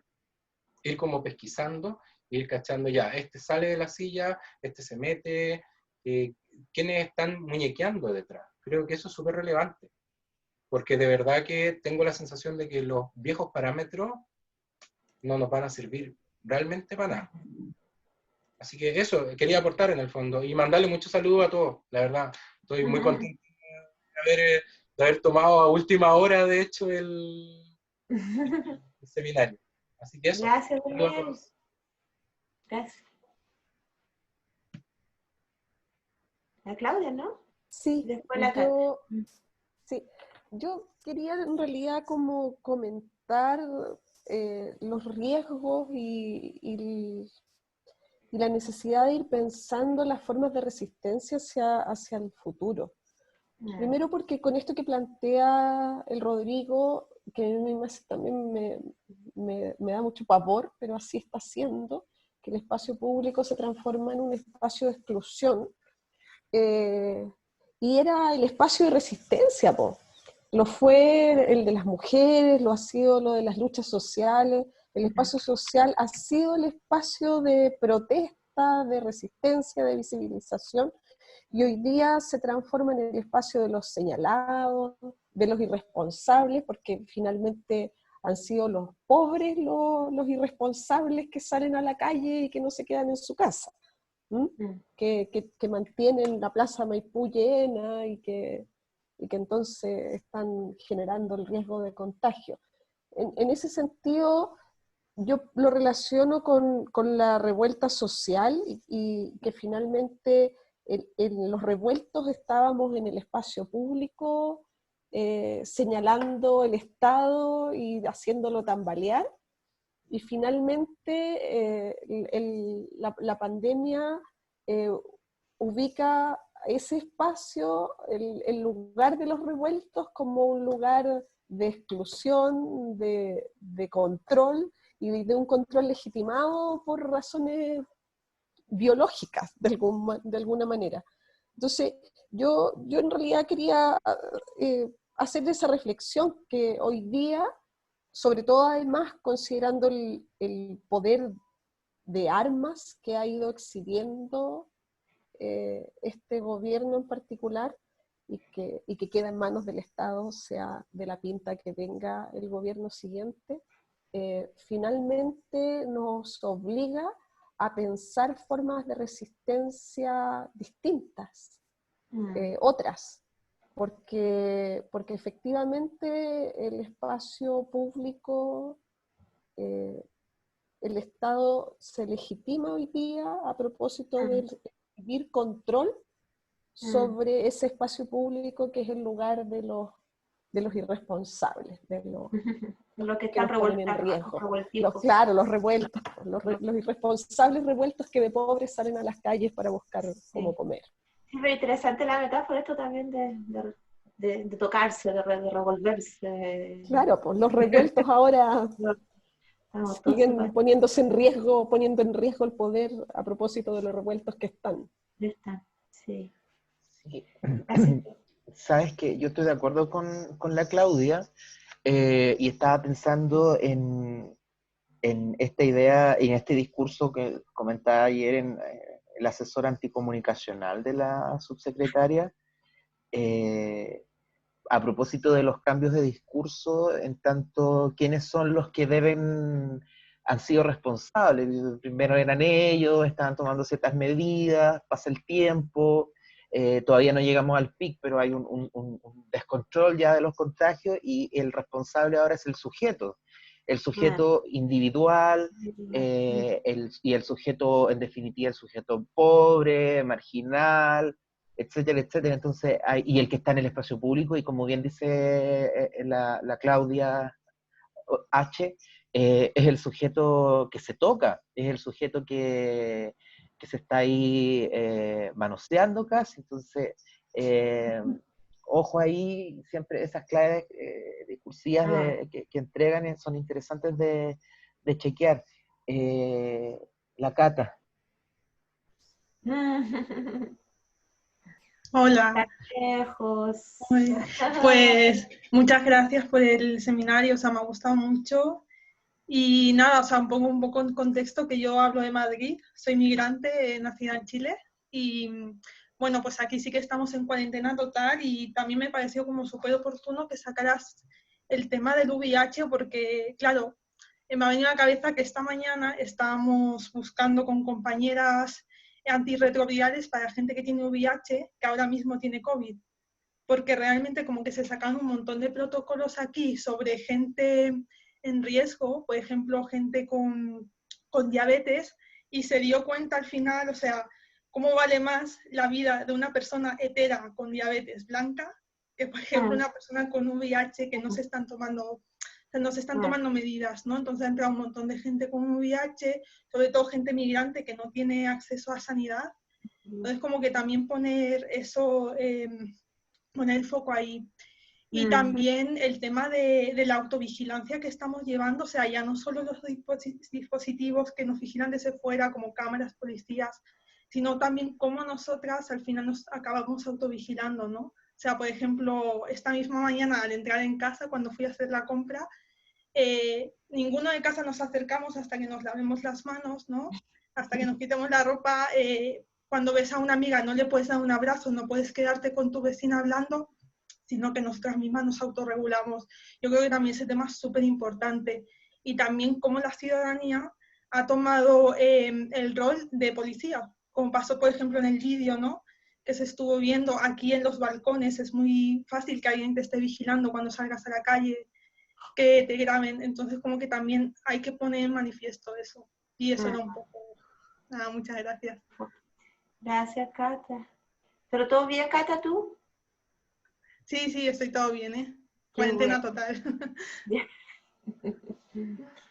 Qué bueno. Súper. ¿Quién la había? Claudia Claudia Contreras. Contreras. Acá. Ya, hola, Hola, muchas Claudia. gracias. Primero me voy a sumar al agradecimiento de estos seminarios. Lo encuentro una súper buena iniciativa también para sacar un poco al costado toda la mierda que uno consume constantemente en la tele, ¿no? Y bueno, voy a lo mejor redundar un poco en lo que ya muchos colegas han estado compartiendo. Y me quedo harto con el tema de cómo igual todo esto del COVID se ha instrumentalizado para seguir segregando y buscando culpables de crisis que no tienen nada que ver con el COVID, ¿no? Y esto lo ligo directamente con lo que es la misma crisis social y también cómo se sigue utilizando a las personas a las cuales siempre se le va a poder tener acceso, ¿no? A estos cuerpos que son de todos. Porque claro, yo la verdad es que vivo en el sector oriente de la ciudad y la gente corre sin mascarilla, están pegados uno al lado de los otros. Cuando estábamos en cuarentena total, familias enteras salían a pasear al perro, algunos, los niños sin mascarilla, los papás con la mascarilla, la nariz afuera, y estamos hablando también de un sector que se supone que es educado, letreado, consciente, ¿cierto?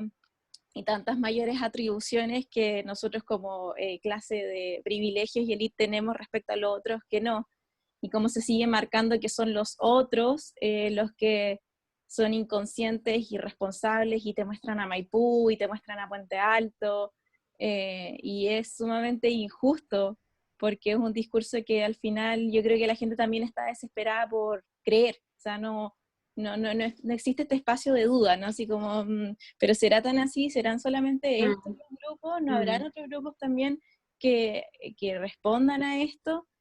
Y eso me hace pensar mucho, y también me acojo con lo que aportó hace poco la última chica, Cata, sobre el panóptico excesivo. Yo vivo en un edificio y bueno, los vecinos es terrible, o sea, ya vivir en edificios es complejo.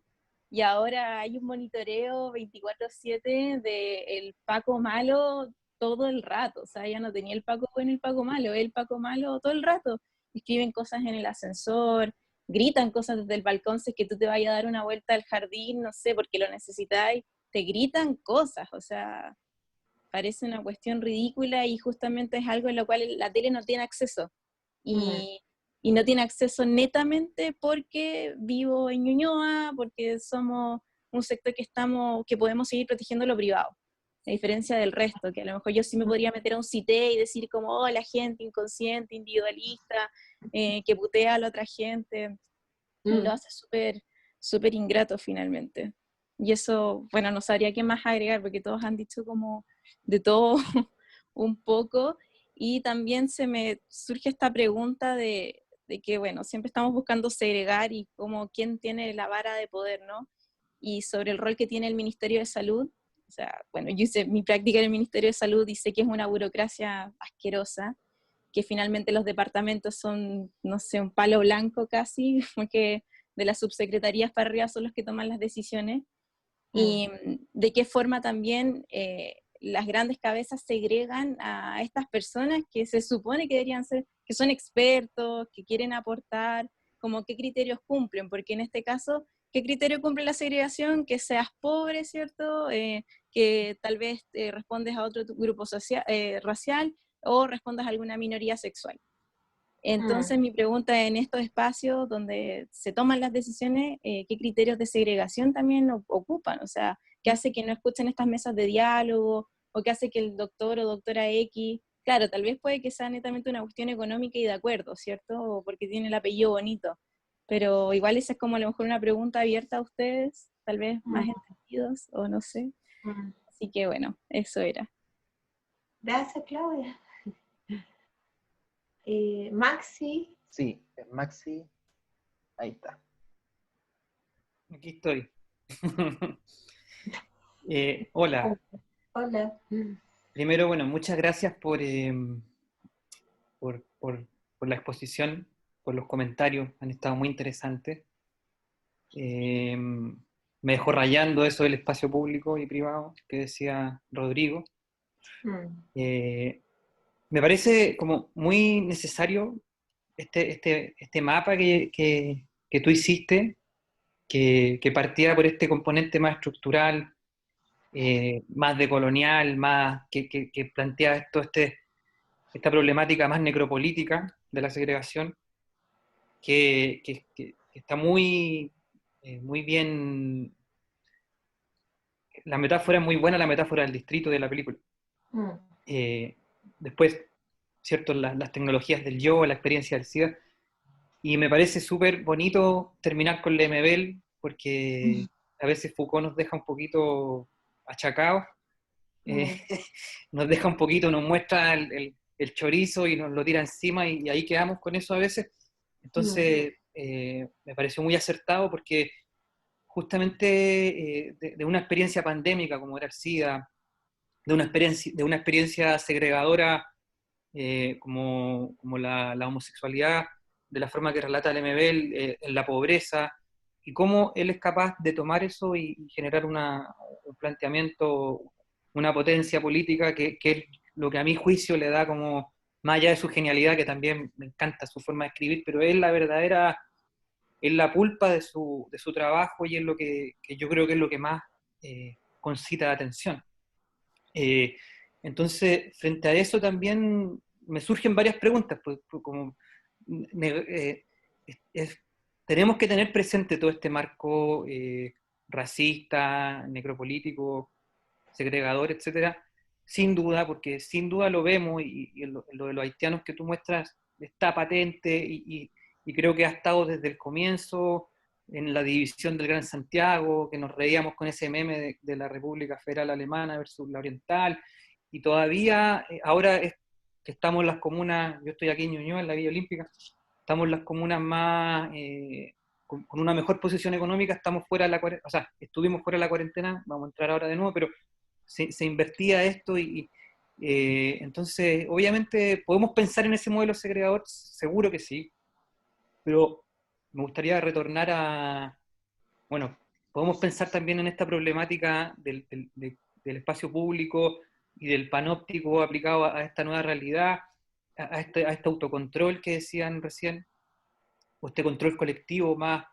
que no necesita estos aparatos centrales. Pero me gustaría igual volver al MBL y pensar también qué potencias hay en esto. Creo que Chile, bueno, Latinoamérica en general, tenemos esa extrañeza de ser Sudáfrica, de ser de Europa, de ser todo al mismo tiempo.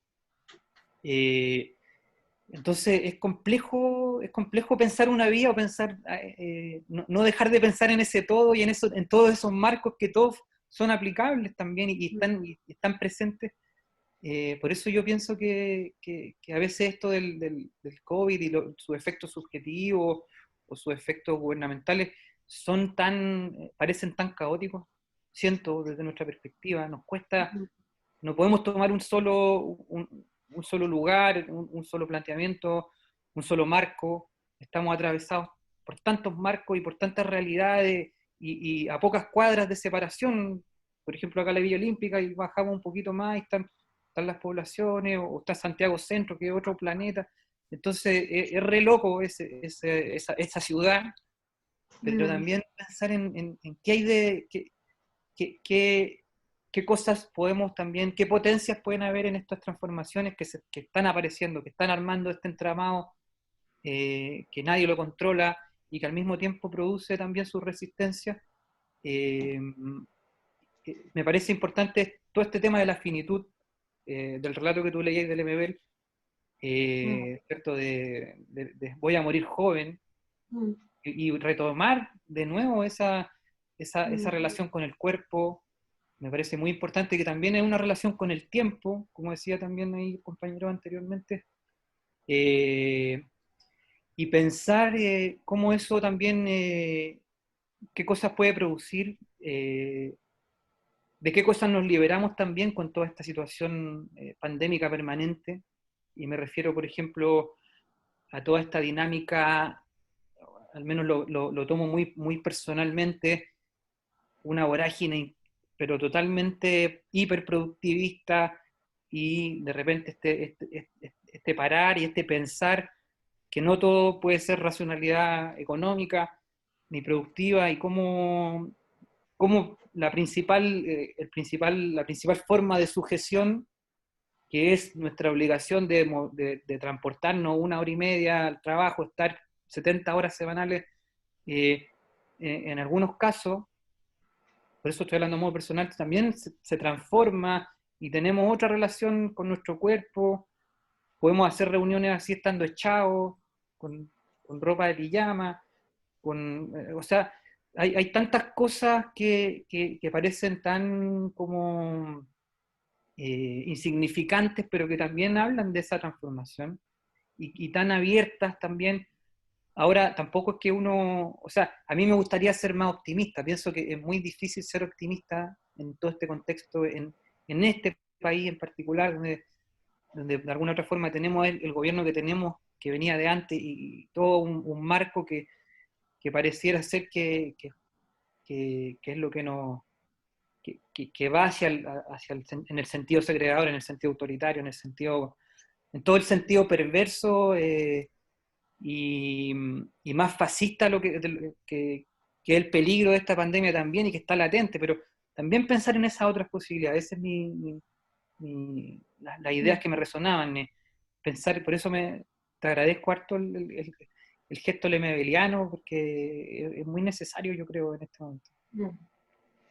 Gracias, Maxi. Sí, estaba pensando a propósito de lo que se viene, claro, cómo van a ser nuestra relación con el goce, porque ya si el SIDA marcó un punto de inflexión, ¿ya?, en relación al goce, ¿qué va a pasar ahora? Está complicada la cosa, ¿ya? Porque ya no es solo sexo, sino que ya un abrazo, un beso, o sea, todo lo que tenga que ver con cualquier goce corporal, de cualquier forma. Ahora, yo creo que el gesto hacia Lemebel, y más que a Lemebel, es lo que representa Lemebel, ¿ya?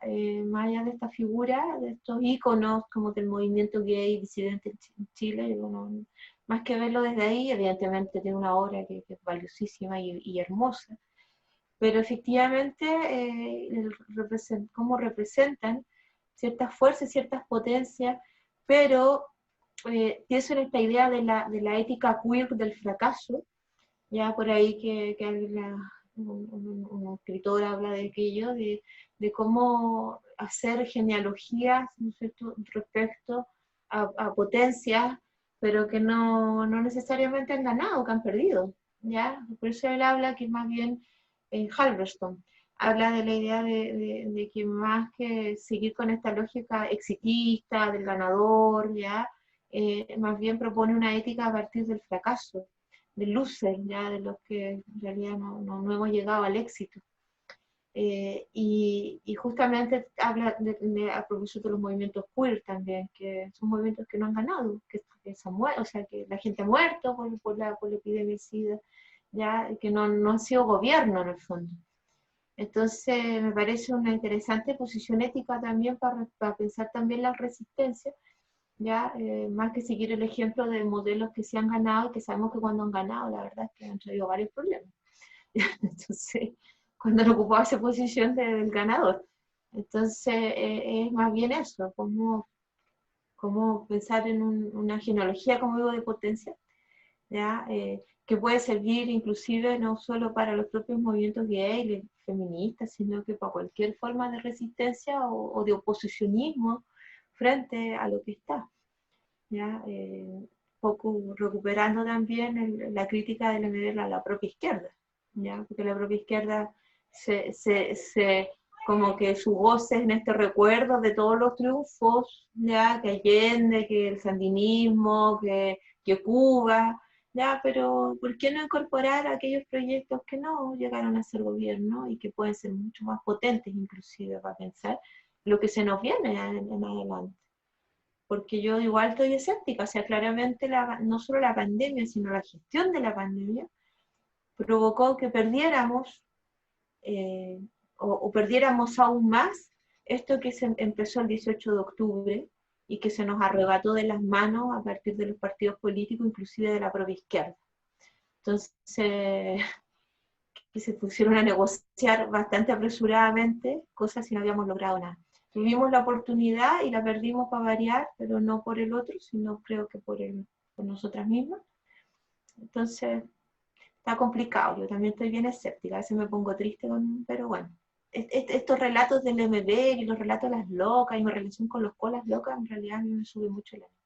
Así que me genera afectos alegres. Bueno. Hola. Me quería saludar. Hola, Valentina. Agradecer, bonito verles a todos. Claro, como que yo he reflexionado harto en realidad en tiempos de pandemia en torno a esta lógica bien inmunitaria que pareciera que ha emergido, son las 12, y en donde también he estado como en cuarentena 2 veces, así que me ha pasado también el pensar en torno a la incertidumbre de la propia vida y también entender desde ahí una forma de vivir más incierta, que me agrada la verdad, porque no tiene esa estabilidad de lo que ya teníamos asignado o entendido en torno a la lógica de la medicina principalmente.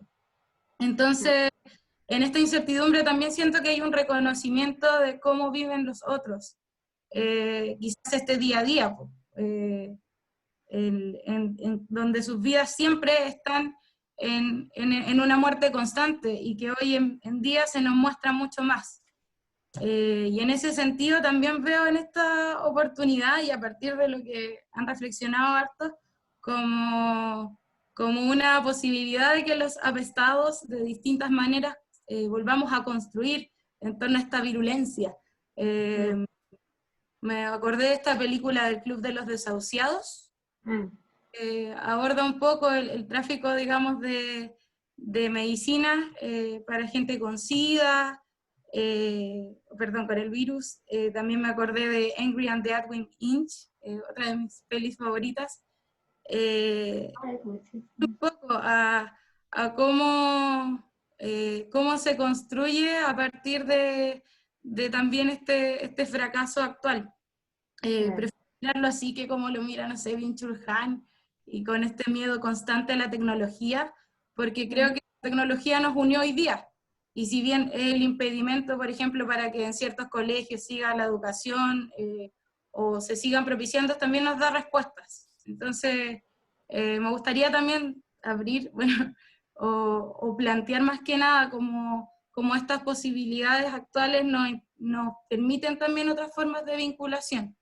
En especial, como hemos visto, en torno a la tecnología abriendo canales. Gracias, Vale. Saludos. Saludos. Antonia. Antonia. Y Natalie, ya son las 12 ya, así que... No, Antonia quería hablar. Natalie se fue. Y después... sí, fue. Sí, yo, bueno, sobre todo con lo que dijo la Vale ahora, recordé a una autora que estuve leyendo incluso a principios de la pandemia, que se llama Isabel Lorey. Entonces, y como que vuelvo tal vez a esta idea del cuidado, porque, bueno, ella hablaba de que de esta idea de la condición precaria, donde, claro, gran parte de donde se moviliza la precariedad en su sentido más estigmatizador o desde lo gubernamental, igual parte de esta idea del miedo a lo finito que podemos ser. Entonces también ella hablaba también cómo desde este cuidado más centralista, que viene a tener tal vez esto más desde lo gubernamental y desde el control, se puede disputar también un cuidado de manera más colectiva, porque la idea del cuidado pareciera ser que ha estado más bien encriptada como en ciertos grupos, en ciertos aspectos, y cómo desde ahí también puede generar resistencia, porque siento que más allá de todo lo que podemos entender a nivel disciplinar y de estas lógicas de poder, también viene este conflicto y que la Vale decía como este miedo también incluso por la propia vida, que igual es constante y es una angustia, lo podemos entender también desde, no sé, desde los conflictos de pulsiones, y algo que cuesta muchas veces tratar de ponerle nombre, o por lo menos a mí me cuesta, y desde ahí también cómo también nos da, por ende, una posibilidad para pensar los cuidados de manera distinta, no solo desde una lógica como desde el autocontrol, sino ética y política. Era eso más bien. Sí. Gracias, Antonio. Sí, ahí estaba pensando el rol que hoy día cumple también lo político y cómo estos malestares quizás una de las salidas puede ser más que seguir con esta lógica de autocuidado ya psicológico, bueno, me cuido, pero ¿qué pasa con la angustia de estar adentro cuidándome? Como que la angustia sobre la angustia y la angustia. Y siempre las respuestas, obviamente, disciplinarias van a ser esto bueno, siga más autocuidándose sobre ese autocuidado ya. Pero yo creo que ahí hay un deslizamiento bien interesante que el mismo Foucault habla, cómo pasamos más bien del autocuidado al cuidado de sí, ¿ya? Y a la politización, creo yo también, de este malestar. Yo, por lo menos a mí me ha resultado bastante de que yo abordo mis malestares y mis neurosis mentales a partir de la politización, y creo que puede ser un espacio súper interesante, que no está porque en general se recomienda haga yoga, haga esto, para todo tranquilo, y te das cuenta que nada de eso en el fondo tampoco te va a dar la solución para abordar este estado existencial que, como decía a propósito del negro que no puede hablar, que no puede contar, tenemos el privilegio sí de poder contarlo. ¿Ya? Entonces, y hay que ocupar ese privilegio respecto al lenguaje y el habla, y yo creo que justamente va a poder politizarlo, o nos permitiría esta politización. Bueno, ¿estamos? Son las 12:06 ya. Bueno, gracias. No sé si hay más palabras. Yo creo que ya hemos dicho hartas cosas. Espero que les sirva, no sé, que los deje pensando. Esa es la idea de estos espacios, no de convencerlos de nada, sino de problematizar más que nada, ¿ya? Y que podamos pensar, quizás pensar de otro modo, quizás como aparecen los medios de comunicación.